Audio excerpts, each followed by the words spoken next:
Good morning. It's the 26th of December 2024. The Wokes. This is Boxing Day in Britain. It's St. Stephen's Day in Ireland. I don't know what they call it in America. Generally in Ireland, most of the hardware shops and businesses shut down until about the 3rd or 4th of January. In Britain, something similar. In America, I think they're all going a few days after. But anyway, that's just different customs. I'm talking here about Wokes and all that. Now, down at the Count Centre in Cavan, they're back at the election in early December. I met a lefty, a rip-roaring man, a lefty, and the notions he had has been true, and what grounded his left-wing and woke cultural and Marxist views were staggering in their ignorance. Clearly, he's totally and utterly educated by the Irish media.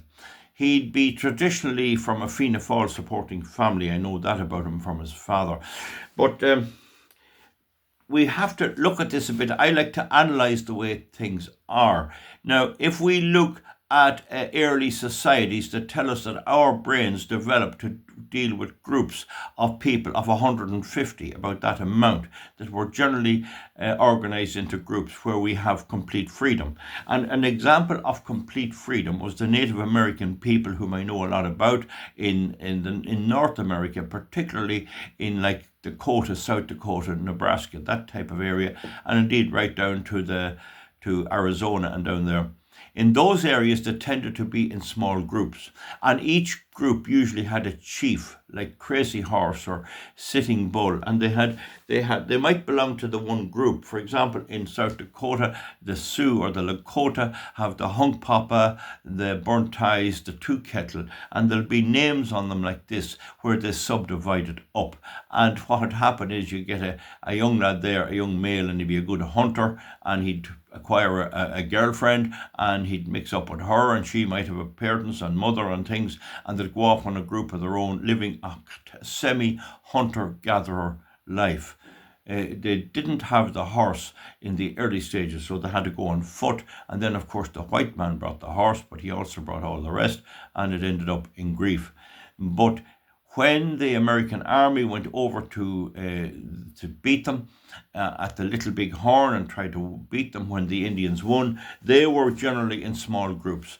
And after they got together, the three tribes, I think it was the Crow, the Lakota, and the Arapaho, they beat Custer there, and they were able to fire the arrows up over the hill, and they came down, and they couldn't shoot guns because the guns were through the hill, but the arrows could go up and over it. That's only one of the things. But they beat Custer, but the minute they did, they split up again, and Crazy Horse went on a binge of buffalo hunting. They didn't have alcohol. They went on a big celebration, and they split up, and they never regrouped properly to take on the next wave of white people. So if they were wise, they'd have said, well, this is only the start. These boys will be back. We need to learn more. We need to arm up. We need to find a way of defeating them and not letting them into their beloved Black Hills, which was the main issue over there. They weren't particularly trying to stop them coming out, but they didn't want them in the Black Hills, which were sacred ground. And if you ever go to the Black Hills, it's easy to understand why, because it has a very temperate climate. It's not as harsh as the rest of the Northwest America. Anyway, the thing about it is that's how they broke up. They had a type of freedom. They had a type of groups within the groups. They had enough going for them to intermarry and have families and grow their tribe, and they had a food source in the buffalo and deer and other things, and they were good hunters. And then, of course, the white man arrived. Now, if you look at some other, they weren't necessarily socialist, but the group was roughly about the small groups, maybe 80, 90 people. But if you look at other countries that have gone socialist, Marx and Engels, I think they have a lot to answer for. They brought out this communist system, and it was adopted in Russia. And there you have it. You know the story there. Stalin was the king until he died in 1953. And they beat the Nazis. But whether another Tsar or anyone else would have beat the Nazis is hard to know. He certainly had a good military, but he was extremely repressive for those who got the wrong side of him. The suffering was you were better dead in many cases. Anyway, and he rifled and took the goods from the Ukraine. So is it any wonder there's a bit of antipathy or a bit of hatred towards the Russians in Ukraine, although that's not the whole story. Now, if you go across to North Korea, you see Kim Jong-un, and he has it all electric fence. You can't get into it and you can't get out of it. And if you went to go in there, particularly if you're armed, they'd shoot you dead immediately.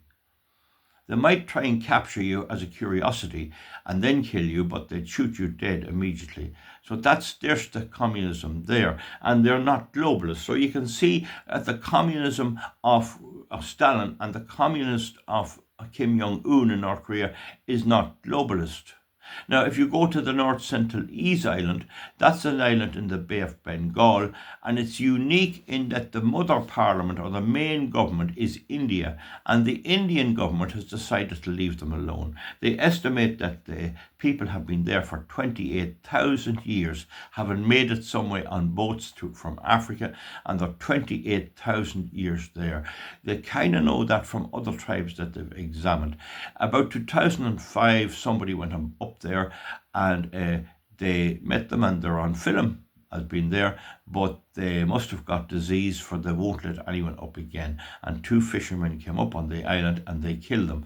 And about 3 years ago, an evangelical fella, Johnny Chow, he was Chinese background, but he was from Connecticut in America. He decided to go back over and to bring the Bible to them. And when he went up on the island, they shot him with a bow and arrow. So despite the fact that they were 28,000 years separated from the rest of humanity, they still were able to develop the bow and arrow, which they probably brought with them all the many thousand years ago, and it's a very effective weapon, and it killed Johnny Chow. They probably knew where to hit him, and they killed him. He came up with the Bible and they killed him. So that's the story, probably because they got infected. But anyway, they have a no entry zone whatsoever. You don't go on that island and you don't get off it. You don't get into Kim Jong-un, or you don't North Korea, or you don't get out. And then we have Fidel Castro, and he has it sealed. Several people escaped to the United States over the Florida Keys, but all told, Castro developed a sealed national state. So the thing about all these type of these states, communist states, were they kept the national identity, but they got rid of all outside influence, such as the Church of Rome or any of the other churches. Even the Muslim churches were not too favoured, and they installed their own religion, which was their doctrine of cultural Marxism. Tried all over the place. It hasn't led to any great happiness. All right, the Soviet Union did invent a lot, and probably one of the things about communism in the case of Russia was it centralized it more, so that a Tsar mightn't have had the same ambition. Generally, a Tsar is a king, so he could be the son of the Tsar and the son of another Tsar, and who marries who, and it doesn't necessarily lead to the most inventiveness, whereas the communists, at least, and even in China, when they get their head down to it, they can do a lot. So China is the ultimate type of communism. It's a semi-communist state. People are allowed a certain amount of their own way, and as long as you don't upset the state and go along with the flow, they don't bother you too much. But it's still an oppressive society. There is no complaint allowed. You dare not publish anything contrary to the government, so you don't have the freedom there. Now, all my life, I'm listening to these lefties, communists, and everything else. Now we have a species of it which I describe as woke. I hope all my viewers are aware of it being woke, of what woke is, and it's a form of communism too. It controls the medium 100%, but of course, because of now social media, they don't control it the way they'd like, but it does tend to control the media. So in America, they have managed to arrange it so that George Soros and the people with the money own all the media outlets, the television, CBS and CNN and CMS or whatever it is, all the various ones, all on this thread, all woke. In in Canada, with a democratic system similar to Britain, you have Trudeau, who's woke. So it does look to me like this act of going into a polling station and marking your ballot paper will always yield woke, most of the time, but not always. Now, then we had Britain. We had the Brexit, and I return to that. Nigel Farage's party managed Brexit, and now they're trying to claim that the reason there's hardship in Britain is that it's because they left the EU. But I say that's not correct. The reason there's hardship in Britain is that they went down the woke agenda, which immediately includes criminalising the burning of fossil fuel, which you can't do. Without a fuel source, you can't do anything. Even the people on the North Central East Island probably have fire. They may have fire, and they may have some form of using fire. So you'll find that they're probably cook, or that there's something there, cook fish or something. But the thing is, in any of the rest of the world, if you don't have a fuel source, you can't go ahead. And you see what they do. They ban the car because it burns fuel. They ban the fireplace. Most new housing estates in Ireland have no fireplace. Why? Get you an electric, get you on a meter, and they can control you. So then they want your car gone, and they want you in electric cars, and that can't work, and I've showed that. And then they want renewable energy, windmills and all this up, and I have shown that does not work, and I've been proven right, because it's destroyed Germany. The wind turbines and the solar panels in Germany, they were better without them, and I claim they are net consumers of electricity when measured over a year. Now, the extent to which the democratic process can yield communist type woke governments is breathtaking. You wouldn't think it would. But you look at Ursula von der Leyen, you look at the elections for the European Parliament in Ireland. Hundreds of thousands, more than 1 million people went in and all voted for candidates who they might not know were communists or woke, but certainly anyone that examined their statements could realise they were definitely communists.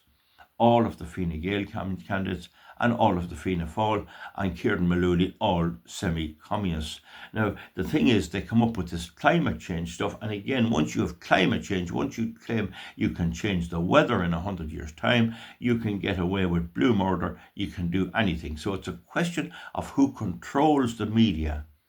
Who controls the media, and who controls, next thing then, is who controls the education system, what the universities are teaching, and they have that fully controlled nearly in Ireland. Nearly all universities are woke, cultural Marxist, and dare you say anything against them. I'm one of the few people who tells them your wind energy is a hoax. They won't debate with me. I say your climate change is a hoax. They won't debate with me because they can't. And there's several people who have to look at this. And one of the effects of this is that the government of the EU has breached its own law. There was a law that said all types of government plans and programs have to be assessed to make sure that they work out and that a cost-benefit analysis is done, and that is bypassed. The SCA directive is bypassed. So you can see how this works.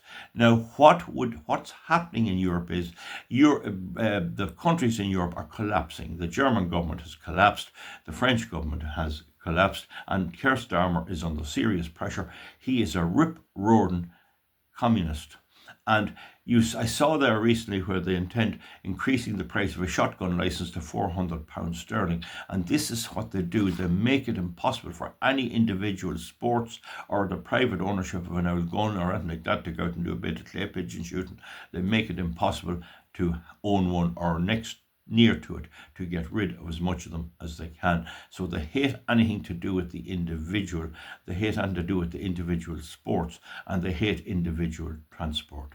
They want everyone walking or on their type of transport, which they can control. And they want to install software into everything so they know exactly what you're at, and they want to control your money supply. Now, in that area, Bitcoin is one area that does tend to be independent of them, but I'm not sure if it's the best way to be independent of them. But that's another story.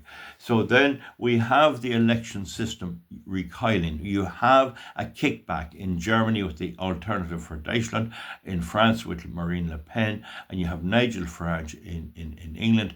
And when these people go to do well, they try to shut them down. They have laws in Germany to try and shut them down. And there's talk now of them blocking Elon Musk giving money to Reform UK so he can't beat them at the polls. There's also Starmer has now come along and is trying to ban the local authority, the county council elections. He wants to bring in changes where he can give the vote to youngsters at 16 on the basis that 16-year-olds can vote. And he also wants to bring in a law that everyone in the world can vote. So if you live in Kenya, you just write into the London and you get your number back and you can vote from Kenya. You don't even know where Britain is. So you see how extreme this is, how extreme it is. Now, the one country that has always come to the fore when you had despots like Hitler, and don't forget, Hitler was a Nazi, and Nazi means National Socialist Workers' Party of Germany, and key being socialist. Hitler was a socialist. And all of these dictators run a while, and then when they run out of other people's money and run out of steam, they turn to dictators. That's what you have with Kim. He wouldn't last a week if he hadn't brute force and highly weaponized military to fight for him and to watch what everyone's doing. And so he's only doing what comes naturally with his ilk. Stalin was only doing what came naturally. He used oppression. Castro did the same. The highest rates of female prostitution in the world, no proper education. They have a great health system in which the doctors are totally unhappy, so you can be kind of healthy, but that's all you have. You have damn all to eat, damn all to do, and you can't go and fly around or look at the rest of the world. You can't get a few bob or become a businessman or anything else. So that's what you have here. In Venezuela, you have the same thing happening there. You have them turning communist, and they have the most valuable oil resources in the world, and the people are eating out of dustbins. So this is what you get. That doesn't mean that all right-wing stuff is good either. I would have always argued that the right way to run your country is the way that democracy with a safety net and with control of the borders. So the people who want this are able to manage to get into positions of power using the democratic system. And this is the big problem. In the last general election, I got a decent vote, but came nothing near Fianna Fáil or Fine Gael or Sinn Féin, who are ultra communist dictatorship people. Helen McEntee, just up the road here, she's the product of she must have got some strange education, but she is ultra communist. And she has the H-Speech bill, and she's going to try that in again if she can. But she got elected with a first count. She got elected well. So our friends and neighbours either are deluded into no understanding that what Helen McEntee is going to bring for them is the utmost of misery, but maybe they know it, and maybe this type of socialism is so endemic that if you have a democracy, they'll come to the fore and they'll always win out. But that's what happened in Britain. In Britain, there was a Conservative Party, but it was actually the opposite. It was actually a Socialist Party, and they did do nothing to stop migration. And then Starmer got in because people said, well, the Tories are no good, so we might as well hit him, and now we have worse destruction. The exception to this is the United States, which always carried the torch for freedom in the world, and the freedom that the United States brought the world, good or bad, come at an immense cost to its young men mainly, who lost arms, legs, bodies, killed 54,000 people killed in Vietnam. Now, some people would post it shouldn't be in these places. That's a very good point at the moment, and the way they're managing things is not that good, but definitely in the Second World War, they were needed at that stage. So that's what you have. Well, then, after a lot of corruption and a lot of rigging of the elections, the bowled Trump got elected. And this is an unbelievable shock. I mean, at least 1/4 of the population of America were cried bitterly when the bullet at Butler, South in Pennsylvania, missed Trump and didn't kill him. They were extremely sad that he wasn't killed. That is how extreme they were. But on the other hand, the world would grind to a halt. The way communism also works is it offers its flowers out to young people who never experienced the hardships caused by communism. They may hear it from their parents or they may not. They think that what they're telling them is true. You can have this great green world. Oh, the oil companies are all corrupted. Oh, they shouldn't be allowed to pollute. And they use the word pollute when they use the fuel themselves.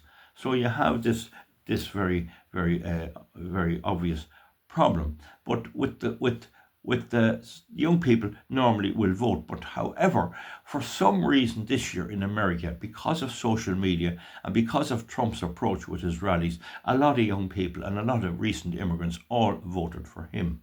If you take County Meath, the Meath Diocese, which includes Westmeath and Meath, if you take many of the towns like Kells or Athy or Dunboyne, they have biggest churches. What else can I think of any other towns? Well, Navan probably has 2 churches, I'm not too sure. Where else would there be in Meath? Yeah, Delvin, I think. Is Delvin and Westmeath? Delvin near enough, it's in the diocese anyway. And that size of our biggest church. Yesterday at Christmas Mass at one of those churches, there were 3 people there who voted for Trump. One of them was in America for many years. He was born up there and he came back here to farm, and he voted for Trump. He has a postal ballot. And another lady lives here, but she goes over and back between here and the United States, and her husband is with her, and he goes over and back as well. Well, they were over for the election and they voted for Trump. So Trump got 3 votes in one chapel in Ireland yesterday. I don't know how many Kamala actually got.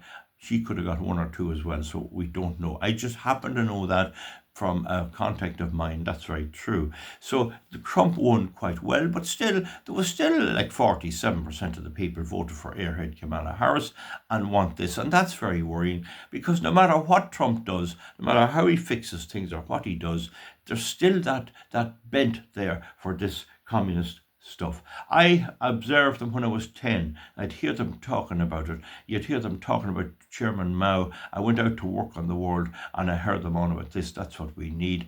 And I think there's something missing in them. They're missing something. They look at something. So we say, oh, the climate's going to change. We're going to roast. We have to do something. What are we going to do? Oh, windmills. And then slowly but surely it's discovered they don't work. Oh, solar. Discovered then the sun doesn't shine at night. You'd think they'd know that. Oh, thorium. And then it's hydrogen. Hydrogen. Oh, and the salt. Oh, salt. And any word they get, they run with it. They're just sheep like that. And that's what you had an offer in America with Tampax Tim. And as a person told me the other day who communicates with me from America, Tampax Tim was the best thing ever they had, because only for him she might have won. He was such a rascal, that such a scary Frankenstein that they turned him off voting for Kamala. In any event, the whole thing is a freak show. You want to see some of the television shows when Trump won and how they freaked out. And it's still a freak show, like Adam Schiff and these people who believe this. And this is a very, very worrying trend. It looks to me like Ireland will never change from the normal things. We have to realise this.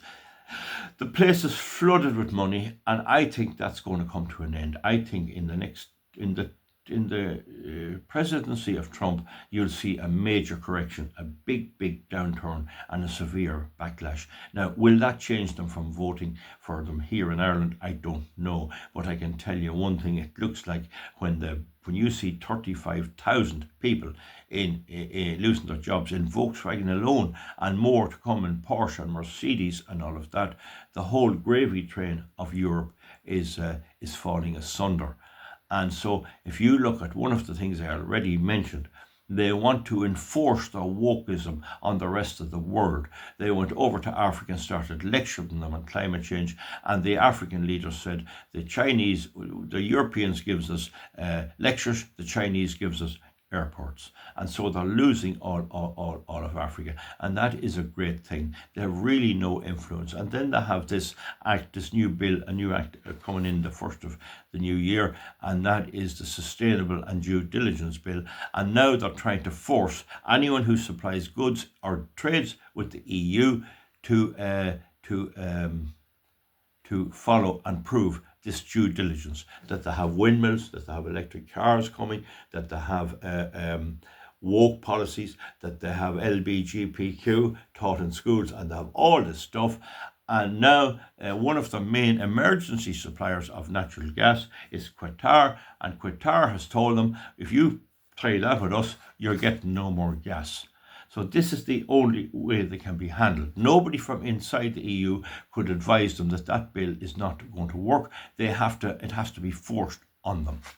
But in the end of the day, there's still a big bulk of people in the European Union who still believe in the old orthodox communism, left-wing stuff, and that is something we just have to handle. You have to have a coping mechanism for it. They make us poor. They're printing money to beat the band, and it's causing inflation, and it's putting everything both, and I don't believe Ireland would ever vote to leave the EU unless there's a terrible collapse. So it is a very sad situation, but Trump is the shining light, and how they're going to deal with him is unbelievable. He's now talking about taking over Greenland, and Greenland, go take it over, or he'll buy it off them. If they don't give it to him, he'll take it anyway. And then he says, well, sure, if we don't take it, the Russians and Chinese will take it, and how are you going to fight them? And Denmark owns it, and they can't fight them. So it'll take the United States. So what the United States wants is, to buy Greenland for security and oil and all that. Denmark wants to keep Greenland but have the United States protected. And that is what Trump is saying. You can't have it both. You can't have it both ways. Then you have the European Union. Oh, we want this, we want this, we want our medicine, we want this, we want our windmills, we want all our programs, we want all this, and we want America to give us security. And America and Trump is saying, no, you're not getting any more security of us unless you pay for it. So they're going to have to forgo some of their crazy woke schemes and pay for their own security. And Trump is watery on it. Moreover, they got a big buzz about Russia. Russia had reason to do what they did, but they got a big buzz, and the Ukraine is nearly lost at this stage, and they want the United States to batter Russia down and NATO to batter Russia down, and now it looks like they're going to lose that as well. So the reason all of these things is crumbling, the reason their government is crumbling, is that this socialism woke stuff is a disgusting, stupid thing. It's for airheads. It's for people who know nothing, only, oh, I want to get my hip done, and I want to go to hospital, and I want all this attention, and I love going in. I'll go in now in January, and I'll get a few wee things done, and it'll be a nice little break. They want all these goodies, but their children doesn't want to fight for it, and their children doesn't want to work for it, and they want free goodies anywhere they can get it, and they want to lie about the renewable energy. They were getting the gas from Russia cheap, and that's not anymore. So with that in mind, we leave you for my thoughts on this day. People must be aware, and the people who voted in the last election in Ireland must be aware. You have voted for this woke stuff. You have voted for it. You want it. You get what you vote for, and you'll get Helen McEntee, probably not in justice, but in some other ministry, and you're going to get woke all the way. Whether Verona Murphy as the Cancorla or the few other independents would be able to pull them back, I don't know. You look at our constituency. Look at Brendan Smith. There was a time when he went fully with the church and went fully with the old conventional Ireland, and now he's with the whole woke crowd. He just goes whatever way the wind blows. That's all he does. You look at Niamh Smith, never opened her mouth, got elected, never opened her mouth. All she'll do is get the hair done. And so many people voted for her because of her hairdo. You look at the Sinn Féin, they still got their two people. What are they going to get? A united Ireland? Well, that's what they say. And what about Fine Gael? They got their man in as well.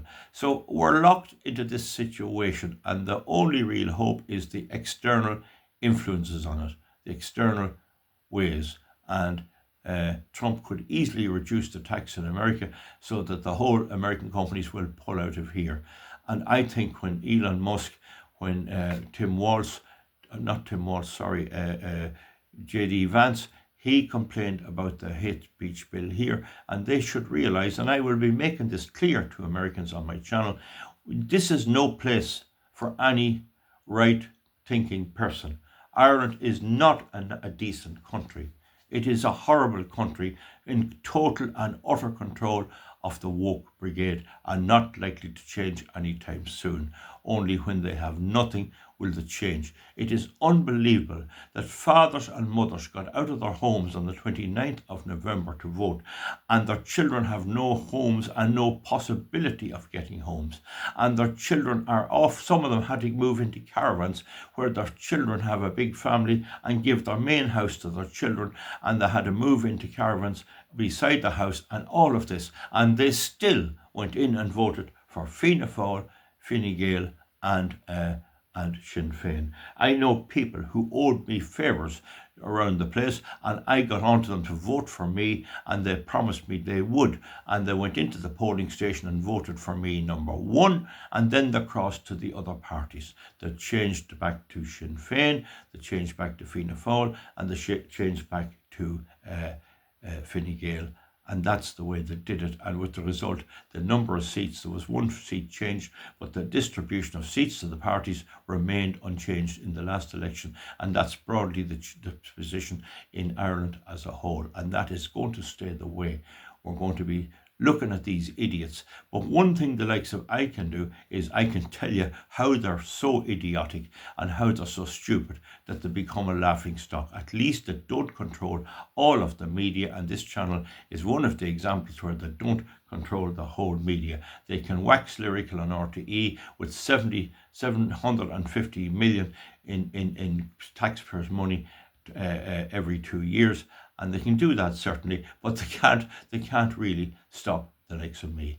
Their whole house of cards is a fake. It's based on fakery. And, I couldn't help thinking when I went to Mass yesterday on Christmas Day that at least with the old church, we knew where we stood and we could get on with our lives. And this wokeness is the new religion. This is the new thing. And it is a frightening prospect. We're better with the religion any day. We'll see you back. Comment underneath. That was a long talk. That's my wee bit of a discussion with you this Stevens's Day, and we'll see what happens. Is it any wonder I supported Donald Trump? And I mean, he's sticking with his word. He's not perfect in every way, but he's infinitely better than them villains, those villains. And their villains are being supported by our friends and neighbours, and we got to start getting tough with them. And in the new year, although they all talk to me, I will be telling them, you're cause for it. Don't be afraid to tell them. You know damn well they're voting for these people. Remember too that 37 or 8% didn't vote at all. That's another problem. Anyway, we'll see you back for something else. We'll talk to you again. Bye. Good luck. Thank you.